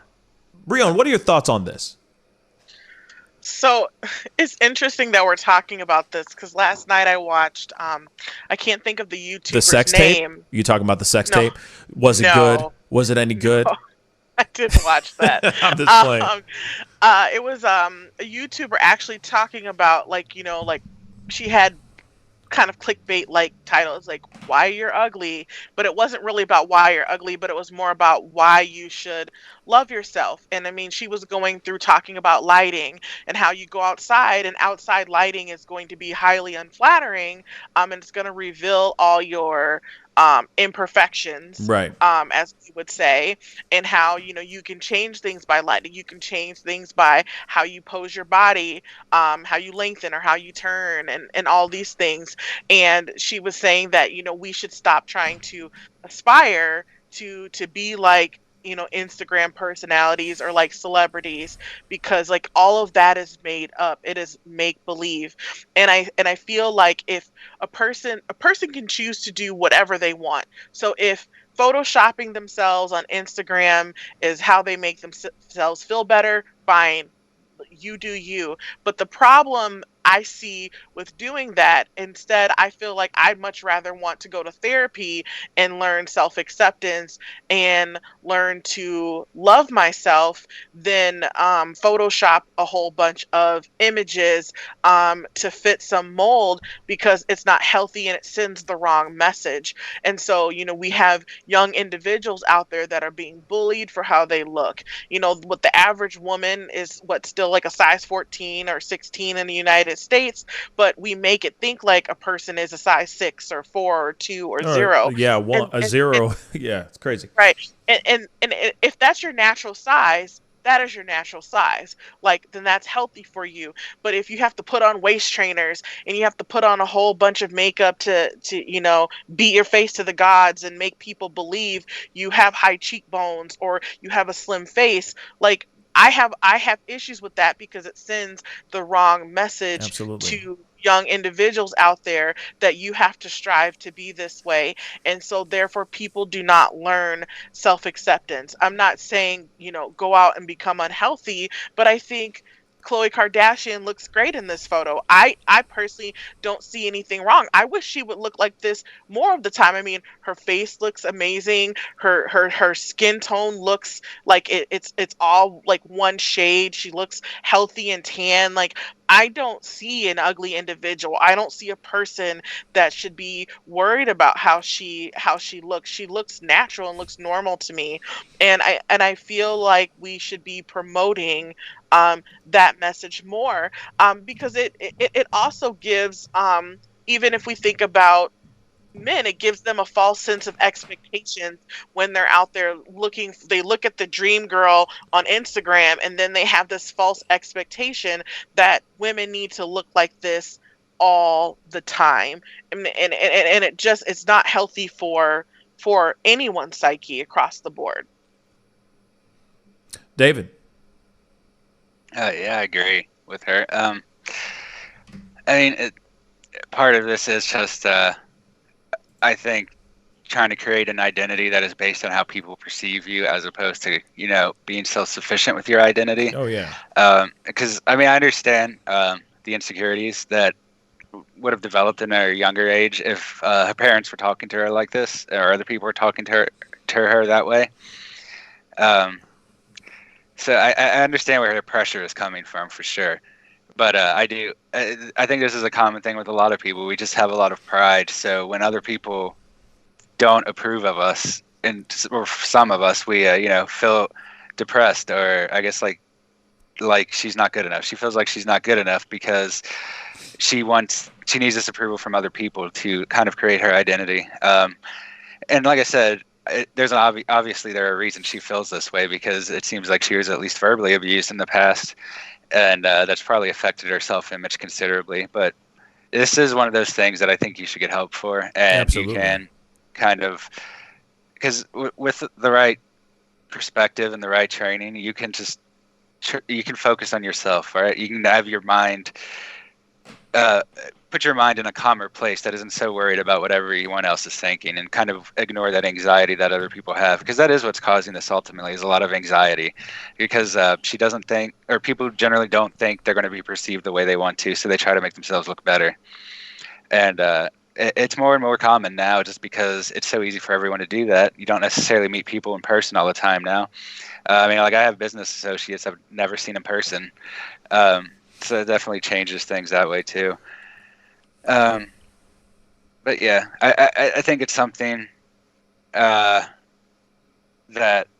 is going to get worse, because, like I said, we're meeting people now online all the time. So pictures, even before this, but like right now, pictures and videos are the only way we can physically see a lot of people, and so it makes it even more sensitive right now. And I think that's why a lot of people are touching up themselves. But like I said, I think if she wants to get help with this, it's something she can improve on. Like, she can start to move away from what other people think about her and concern herself with what she thinks about herself. It's not an easy process, but with the right help, she can get there if that's what she wants.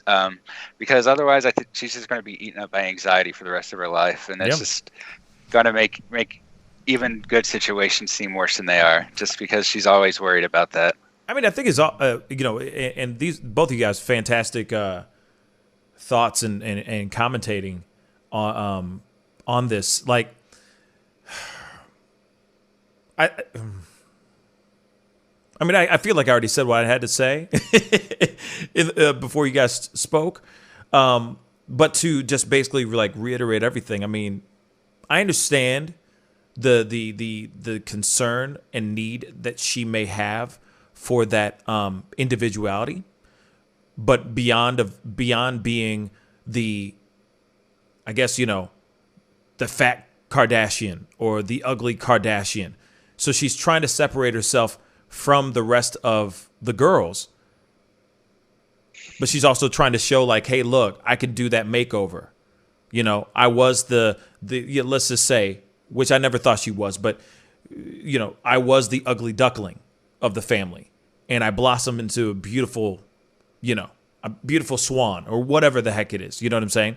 I think it was like she is trying so hard to shake off all that negative crap that was thrown at her over the years that it obviously after some time that stuff it just seeps in, sits there and festers. It festers in you to the point where it turns into a dark hole. That it turns into a void that you're constantly trying to fill with either lip injections and surgical procedures, or the instant gratification of your fans. And when you have that one day where there's that one photo or that one little video that comes out where you're not under the best lighting, that suddenly there's a problem. And this is where I feel like I get scared for someone like her, because this kind of thing could turn into something where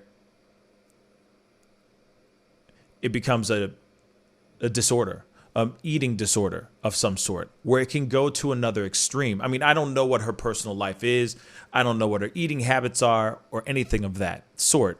But that is a concern of mine, where it's like, oh, now she's so embarrassed by this one photo that she'll do whatever it takes. She'll go to the extreme to lose that extra pound or to get her body to look tighter. And that's the kind of thing that scares me, that makes me worried for someone like her. I feel like, in my personal opinion, she seemed to me as to be the realest one out of the group.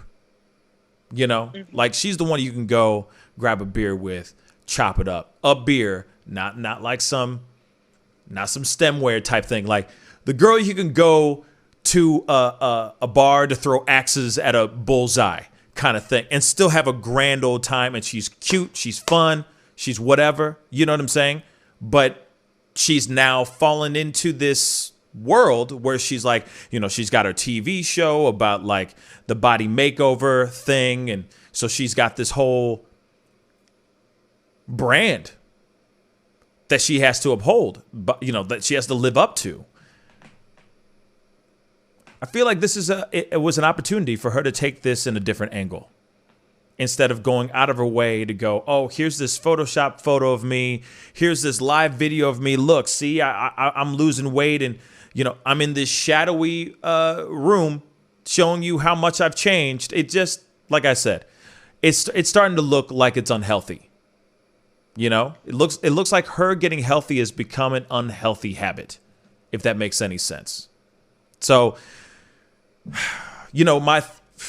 hopefully she finds some sort of peace within herself, because she's the one who has to deal with it for the rest of her life, herself and her body and how she's genetically made.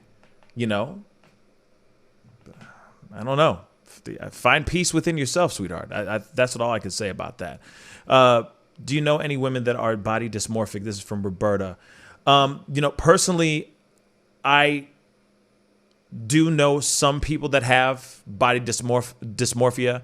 A lot of men have it too, where they'll sit there, look at themselves in the mirror. They want to be, they want to be the big and strong guy, Arnold Schwarzenegger kind of thing. But whenever they miss a couple days at the gym, they automatically think that they're small, tiny, weak. You know what I'm saying? I've seen that. I've seen the thing of like women who will sit there. They're in great shape, beautiful people, beautiful bodies, but they go and they eat some donuts one day. You know what I'm saying? Who cares? They have some ice cream. They have a big day of just eating all kinds of junk food, chilling with their friends, whatever. And the very next day, they're looking at themselves in the mirror thinking, oh my God, look at that pooch. Oh my God. And then back on the treadmill. I got to burn all these calories off before the end of the day. And that's the problem. This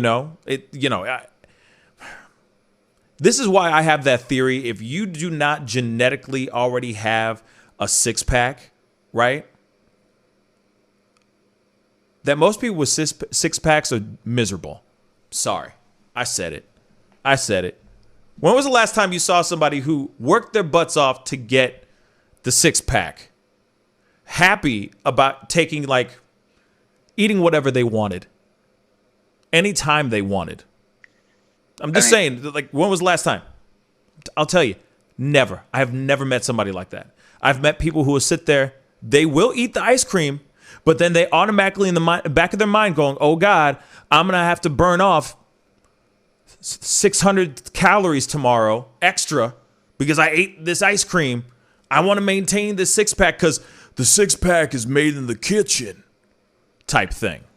When was the last time you saw a model that was happy? I'm just saying, bruh. I mean, the thing with that is like, you know, all these people that have, like the dudes that do have like a six-pack you can see regularly, like they're so low on body fat that they're actually unhealthy at that point. I mean, they can't fight off disease as well and they don't have as much energy because of the lack of body fat. You need to have at least 10 to 15% body fat at least to have enough energy to be healthy. And most people need more than that. So like these guys that get completely cut are actually like compromising their immune system and health by letting their nutrition get so weak because they are not eating enough food to keep their body from diminishing. Hormones. Right. They don't have the right, micro and macro nutrients. I remember when I used to work out, I would do 50 minutes a day of Orange Theory Fitness. I loved high intensity interval training, 40, 50 minutes. That was all I needed. But I mean, I could burn so many calories. My goal was put on more muscle because muscle is what's going to help, rev up your metabolism and keep burning the fat. Mm-hmm. But I was eating like 3,500 to 4,000 calories a day, but I was slimming down. I was always eating. And that's the thing that people don't understand is oftentimes they don't do the workouts that work for them. I thought about work out smarter, not harder. I see people in the gym 5-6 hours a day, and here I am, my 50-minute high intensity interval training because I know my body type. I know I'm an endomorph. I know I put on muscle really fast, so I'm a power athlete. So let me go ahead, get it in, and then do what I have to do. And if people would learn who want to work out, learn what works well for their body, learn their macro and micronutrients. I had to eat 50% of my diet was protein. I had to eat half of my body weight. At the time, I was 242. So that was 120 some grams of protein. That's a lot of protein for most people. But I had to do that to keep myself healthy. So my whole point is that if people understood how nutrition works, and you can still eat those things you love and enjoy if you know the right workouts for yourself and you know the right macro. Eating pizza one day is not going to affect you because your body's going to be burning it off. Exactly. But that's what's sad because we do live in a world where a lot of people automatically think, oh, God, I eat this pizza. There go the biceps. There go the abs, or there goes that booty I've been working on for the past 4 months. And I just say, like, the people who are out here that are genetically made to be able to maintain their muscle mass and be cut up like a mug are genetic freaks, and they get to eat anything they want. And those guys, you could push them all the way over to the side real quick. I'm talking about that average, everyday person that worked so hard to get to where they needed to get to. Wasn't an easy journey. Lots of trials and tribulations for sure. You know what I'm saying? Trust me, the amount of protein that I eat on a daily is so much that sometimes I even get tired of eating. Like, it's not enjoyable. You know what I'm saying? I'm 250 pounds, 6'4". I'm a big guy. I got to consume a lot to be able to do what I need to do to go work out. But at the same time, like, when the six-pack does come, I'm going to be miserable like a mother lover. I'm going to be miserable. I'm sorry. I'm just going to be real. It's not enjoyable to me. That's terrible. It's terrible. I think part of it too is just like, this has become kind of like the mediated look. And like, because in a lot of media, especially like movies and stuff, these guys, like right before they film, like Henry Cavill, for instance, in Superman, or what was it, Justice League? He's super shredded in that.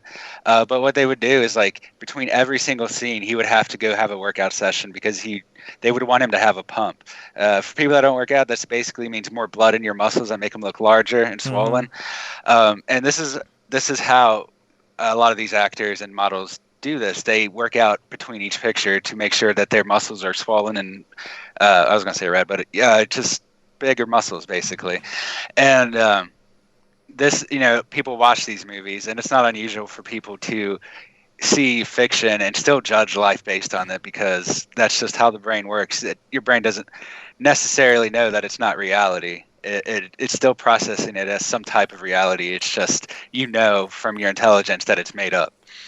And people, I think, to see these mediated models and targets that just have these bodies that are impossible, because they are under eating, and they're working out between shots. So they don't look like that all day at all. That's why they have to work out before every scene, because that's not what they naturally look like. Mm-hmm. They pretty much have to stay in a constant state of just having their muscles torn up and filled with blood to look big, basically.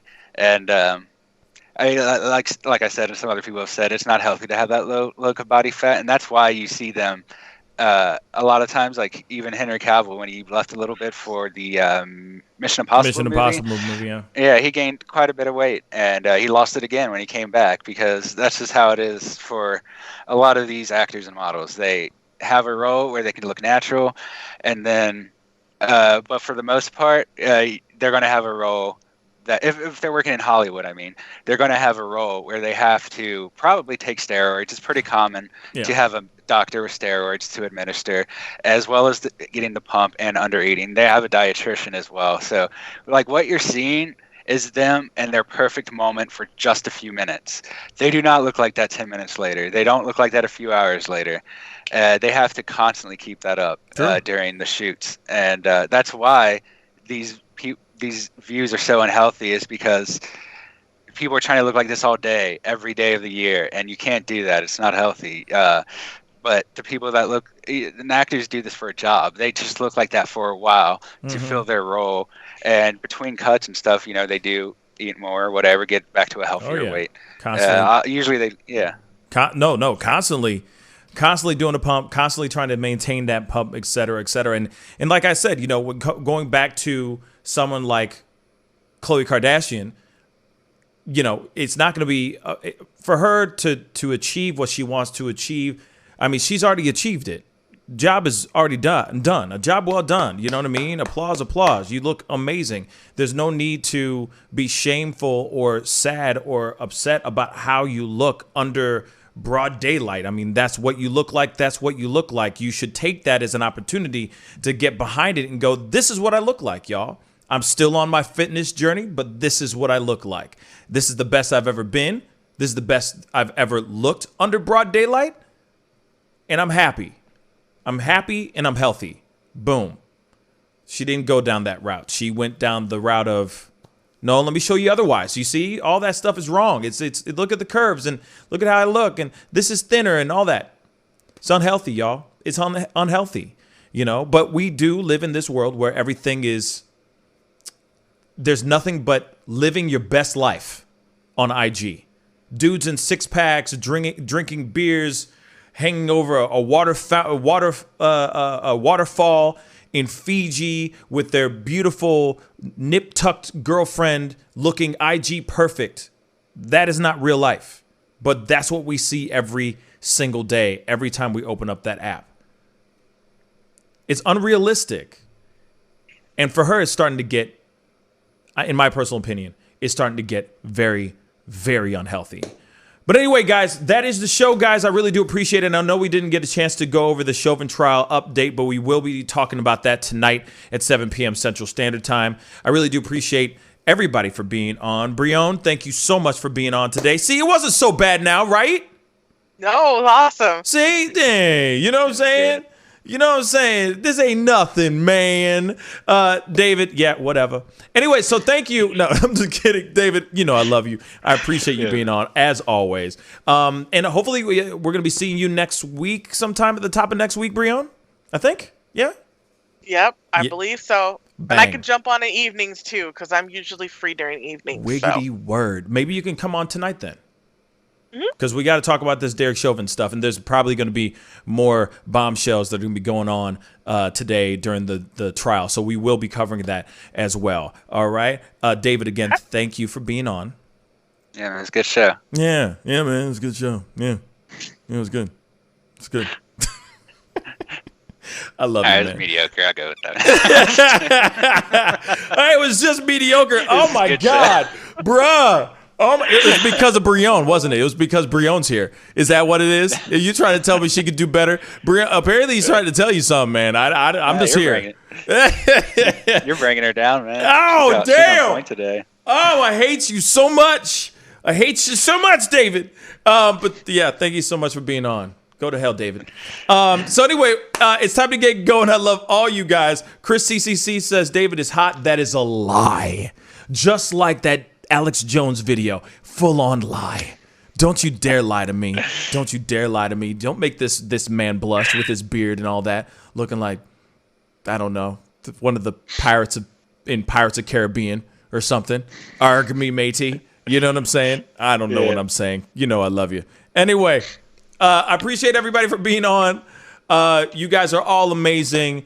To the mods, real quick. To all the mods, thank you so much for having our back on here. We have been getting a lot of trolls, a lot of bots coming in and just coming in with all this racist crap. So I appreciate you guys having my back, having our back. I really do appreciate it.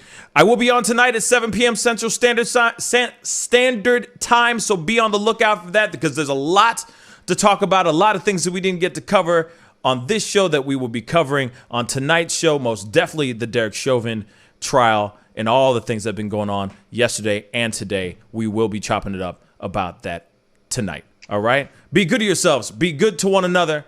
I'll see you guys tonight at 7 p.m. Central Standard Time. This is The Pascal Show. Bye. Love, peace, and wellness for the holidays. Don't cancel them. Prepare, STL. Decorate. Make it as normal as you can, but slow the spread of COVID. Wear a mask. Wash your hands. Watch your distance. Prepare, STL, helping St. Louisans of color prepare and prevail. But you see how he makes these S's in his body right here? That's where he's hanging on, and then he's moving forward with the locomotion of his ribs. That is classic Missouri rat snake right there. So I'm gonna go ahead and grab him before he gets into a hole. Now, these snakes are not biters. They won't bite as long as you don't squeeze them. If you just stop them like this, it'll freeze them, and then you just gently pull them back. Now, as long as you don't squeeze them, they won't bite. Yo, Mike, what's up, man? Guy? Good to see you, man. Yeah, so Sugar Fire. Yeah. Fully open, right? Yeah, we're pretty much open. So you can't sit inside yet. Monday you can sit inside a little bit. We'll have 25% of the tables inside, and then we're letting it rip outside. So I know that there's a lot of people really concerned about staying safe and all that. No, so what are you guys doing in regards to that? Well, we have extra people to clean and rub everything down all the time. Everybody inside's wearing masks. And we have little stickers on the ground so everyone can stay 6 feet apart. Right on. The tables are all spaced out, inside and outside. Sugar Fire, open in full effect right now. They're staying healthy, they're staying clean. Go get you a rack of ribs. Sugar Fire, open right now. Thanks.